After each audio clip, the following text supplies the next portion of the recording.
Meghan Markle did take the dress. She's admitted it in another PR catastrophe for the Duchess of Delusion. Dior doesn't just stop working with people for no reason. When a clothing company that has made dresses for princesses, presidents' wives, and super famous movie stars suddenly refuses to work with someone, you know something really bad happened. Very wrong. Meghan Markle's fashion feud has now been revealed. And somehow Meghan Markle still pretended to be surprised because in her mind, every fashion designer should bend down to her. Every clothing expert should run after her, and every fancy brand should treat her like she's fashion royalty. But there's one big problem. The real fashion business doesn't care about people who think they deserve special treatment. It cares about how good your reputation is. And Meghan's reputation? Well, let's just say Dior checked her history and said, yeah, definitely not. Because here's the real truth Meghan doesn't want anyone to say out loud. Being important isn't something you just claim you are. It's something you have to work for and prove. And while she was busy trying to build an image as a world-changing hero helping people, the fashion industry was paying attention to something completely different. Entirely. She has now been caught on camera wearing a $1,695 designer dress that she was once accused of stealing after a photo shoot, and it comes as top designers. Rumors from clothing stylists, fancy dresses that mysteriously went missing, fights about borrowed outfits, and a long list of designers who felt hurt and said they'd never work with her again. But like she always does, Meghan acted like she was the poor victim who nobody understood and blamed jealous people in the industry for treating her unfairly. Right, because Dior, the company that makes clothes for actual queens, just randomly woke up one morning and decided to ruin Meghan Markle's reputation for entertainment. No way, something really bad caused this to happen. And what happened when nobody was watching was so embarrassing and so impossible to fix that Dior quietly made up their mind they would never, ever work with her. Not today, not tomorrow, not ever. And the second you find out why, everything will suddenly make complete sense. And it has led back to explosive allegations that she has sticky fingers with the pricey frock after wearing it in a high-profile 2022 photo shoot. The first warning sign didn't come from Meghan or the gossip newspapers. It came from Dior staying completely silent. For many months, Meghan's publicity team had been desperately trying to get a partnership, a fancy custom dress loan, a specially made gown, absolutely anything that would connect her name to the incredibly famous fashion company. Usually, Dior answers really quickly. Even if their answer is no, they say no politely to keep things friendly in the business. But with Meghan, absolutely nothing happened. Emails never got answered back. Phone calls got pushed to the side and ignored. And then came the moment that no publicity person ever wants to experience. A private message from Dior quietly got shared around to all the fashion representatives. We will not lend clothes, work together, or talk about anything involving this celebrity. No explanation given, no discussion allowed, just a strong strategic block. Inside the fashion business world, this was absolutely huge and shocking. Dior doesn't put people on a blacklist without serious reasons.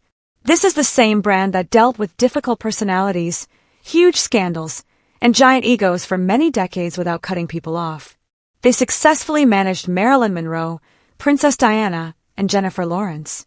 These were women with worldwide attention and very strong personalities.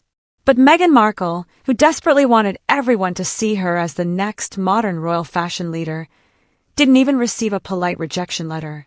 She got professionally frozen out and ignored. Freeze out. None of the items are being hawked on websites. None of the items are being given for free. The royal family pay for their clothes from trusted designers and, by the way, tend to wear them over and over again. Beloved pieces. Behind the scenes, the fashion experts in Paris weren't confused at all. To them, it wasn't shocking news. It was completely expected and predictable. One insider described it very directly and honestly. Dior protects their brand first, not the famous celebrity. What that really means is this. If working with someone brings risk, drama, unreliability, missing wardrobe pieces, or bad publicity in newspapers, Dior immediately walks away from them, and based on everything they had already heard about Meghan's behavior, they didn't see any good future possibilities. They saw a repeating pattern that absolutely no luxury company wanted connected to their good reputation. But if Dior's refusal to work with her was the first warning shot, the actual reason behind it was like a massive explosion. And everything started with a rumor that regular people weren't supposed to ever hear about. Because once that rumor traveled all the way to Paris, absolutely everything fell apart incredibly fast. Long before Dior completely shut its doors on her, the fashion world was already talking in whispers. Not talking loudly, no public drama or fights, no official announcements, just quiet private conversations between stylists, magazine editors, and wardrobe directors who all seemed to be sharing strangely similar stories about her. It always started happening the exact same way every time. Meghan borrowed an expensive designer piece of clothing for a photo shoot or special event, and then somehow mysteriously the clothing item never made its way back to the fashion house that actually owned it. At first, people just assumed the returns got delayed for normal reasons, but then important deadlines came and went, reminder emails got completely ignored, and suddenly the original company that lent the clothes was being told, she's keeping it forever. Professional wardrobe people don't freak out and panic over just one missing outfit. Clothes get lost or misplaced all the time in this industry, but the real problem wasn't about a single dress going missing. It was how often it kept happening. Frequency. So this is because staffers on the shoot believed the former starlet allegedly walked off with several items that day without permission, including the dress she is now proudly wearing 3 years later. A few different magazines claimed they needed to contact her team over and over again just to get back their jewelry or fancy gowns. One stylist privately complained and vented that Meghan strongly insisted that once something had been worn by her, it now belonged to her public image, as if wearing something one time meant she owned it forever. Other people defended her by saying misunderstandings happen sometimes, that her helpers and assistants might have handled the returns the wrong way. But every single time a new story appeared, fashion designers seemed way less willing to lend their clothes again. Behind closed doors where nobody could hear, it became a repeated warning everyone shared. If you actually need it back, absolutely don't send it to Meghan. Not a huge scandal, not a newspaper headline, just a pattern that kept repeating itself over and over. And while regular people never heard anything about it, reputation in this industry spreads quietly, silently, and extremely fast. Still, none of these smaller incidents caused a huge explosion. That shocking moment only came when one very specific particular dress showed up again years later. And that's exactly when the quiet whispers turned into complete shock. Same gown. There have now been multiple reports about Meghan taking this high-priced designer clothing, maybe with permission, but certainly not paying for it. Multiple reports, and she's doubled down with this threat against the New York Post, which actually I think confirms the story, because she's admitting she did take the dress. The turning point, the exact moment when everything completely snapped and broke, was the now incredibly famous emerald green gown. Meghan wore it during a really important high-profile Variety magazine photo shoot. The dress, absolutely stunning and dramatic looking, wasn't given as a gift. It wasn't bought and purchased. It was loaned for just the photo shoot under a very strict written agreement that it absolutely had to be returned immediately right afterward. But once the filming wrapped up and finished, the expensive gown simply disappeared into thin air. Designers and stylists waited patiently, sent reminder messages, emailed repeatedly, and eventually just stopped asking to avoid causing confrontation and arguments. It became just one more lost item added to the growing pile of unanswered questions. Then, several years later, the huge bomb dropped and exploded. Meghan confidently walked into a private event wearing the exact same dress. Not a similar copy, not a fake duplicate, the exact same gown.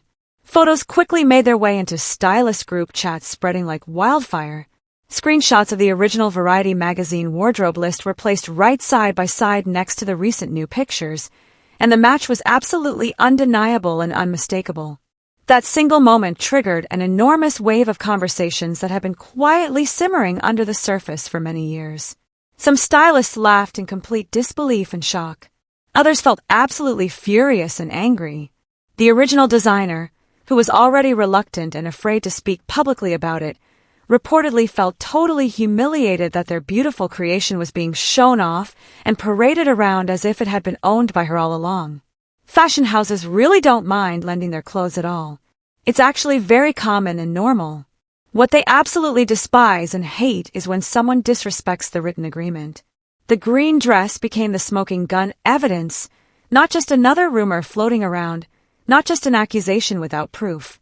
Real, solid proof that confirmed every single whisper the fashion world had desperately tried to ignore.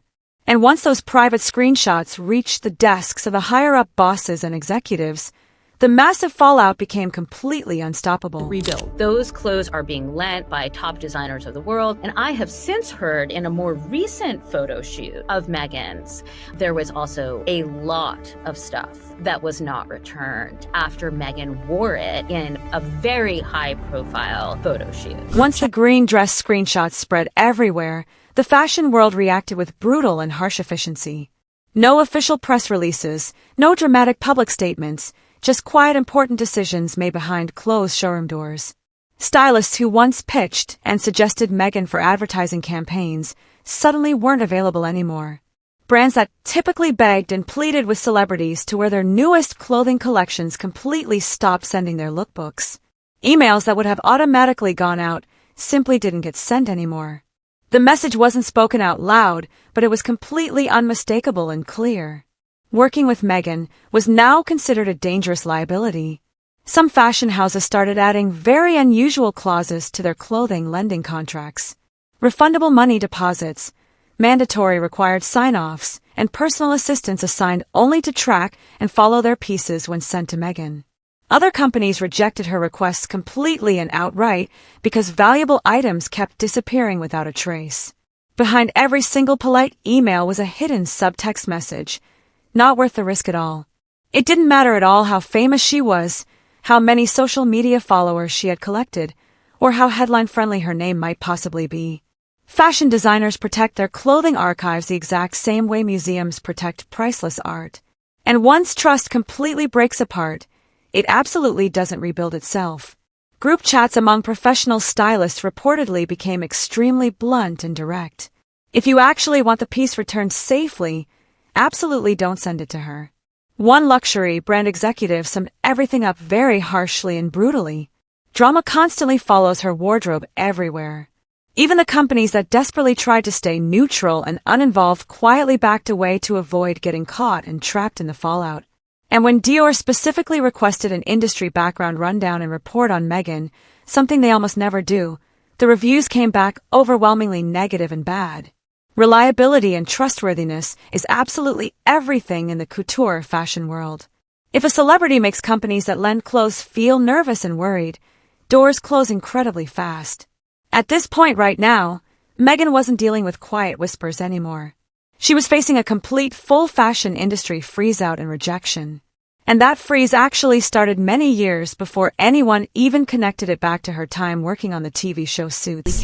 And he reported that Meghan, at the end of that shoot, the crew that was there was sort of surprised because she had some high-heeled shoes on that no longer seemed to be in the room for the shoot. Long before Meghan entered the royal family spotlight, wardrobe teams working on the set of Suits were already noticing very troubling and concerning patterns. The costume department handled extremely expensive pieces every single day. Designer high-heeled shoes, custom-made blazers, luxury fancy dresses, all very carefully cataloged and tracked with detailed records. But whenever Meghan filmed scenes wearing certain high-value expensive items, those were always the exact ones most likely to go completely missing after production wrapped up and finished. Assistants would frantically scramble through storage rooms, trailers, and dry cleaning logs, desperately searching for pieces that simply weren't there anymore anywhere. At first, they just assumed it was normal human error and mistakes. But the exact same scenario kept unfolding again and again repeatedly, always with outfits that Meghan personally favored and liked. The real shock came much later after she finally left Suits. During her early royal family engagements and appearances, eagle-eyed crew members with sharp eyes noticed familiar accessories and shoes, the exact same ones they had repeatedly logged as lost and missing during filming. A few insiders tried really hard to brush it off as pure coincidence, But other people privately questioned why wardrobe clothing from a TV show would end up being worn at highly photographed important events unless it had been deliberately and purposely kept. When asked about it directly, Meghan reportedly defended herself by claiming she didn't want clothing she had already worn to be resold or misused by other people. The crew members countered with one very blunt, straightforward point. If that were really the genuine concern, she could simply just purchase the items outright with her own money. But yet, purchase receipts never followed or appeared. It became a repeating pattern that nobody wanted to confront or challenge publicly, because calling out and accusing a rising star can completely destroy careers and reputations.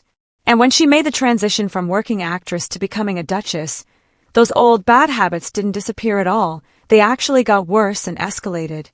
Because within the royal family system, wardrobe wasn't just about fashion anymore. It was official protocol and rules. Restricted. She thought it was mad that she couldn't take all of these clothes. So it's like, don't now, when you can do whatever you want, try and say that this is anything to do with what the British royal family do, because you never liked it. You never liked the fact that you couldn't take all of these free clothing. It had to be paid for. And of course it was paid for from the royal funding. When Meghan officially entered the royal family, the wardrobe situation shifted and changed from an industry annoyance to a complete, full-scale institutional problem. Royal family clothing operates under very rigid, strict protocol and rules. Every single borrowed item absolutely must be documented and recorded. Every gifted piece must be officially reported, and no family member may exploit designer relationships for personal gain and profit. Catherine followed all the rules precisely and perfectly. Meghan, however, reportedly pushed back against them from the very start. She preferred Hollywood-style arrangements where brands shower and cover celebrities with free pieces and expect publicity in return, not actual returns of the clothing. That mindset clashed and conflicted immediately with palace staff members who were completely stunned by the huge volume of clothing she requested and the absolutely staggering value of the pieces she selected and chose. Wardrobe spending shot up and skyrocketed to the point where Prince Charles, who was managing and controlling the funding at the time, requested special briefings on why her fashion expenses were way bigger and dwarfed Catherine's spending. Meanwhile, multiple different designers were contacting the palace directly, asking why their expensive gowns hadn't been sent back yet, creating an embarrassing paper trail that staff members scrambled and rushed to manage quietly behind the scenes. Behind the scenes where nobody saw, meetings were held to carefully explain protocol and rules to Meghan, emphasizing and stressing the importance of transparency and accountability. Instead of calming down and de-escalating the tension, insiders say she took it as a personal insult and attack, believing she was being singled out and unfairly restricted. For the royal family, this wasn't simply about expensive taste in fashion. It was uncontrolled fashion management with mounting and growing consequences. The palace couldn't ignore the complaints from luxury designers forever and ever. It was becoming a diplomatic liability, and reputational risk is taken extremely seriously at that high level.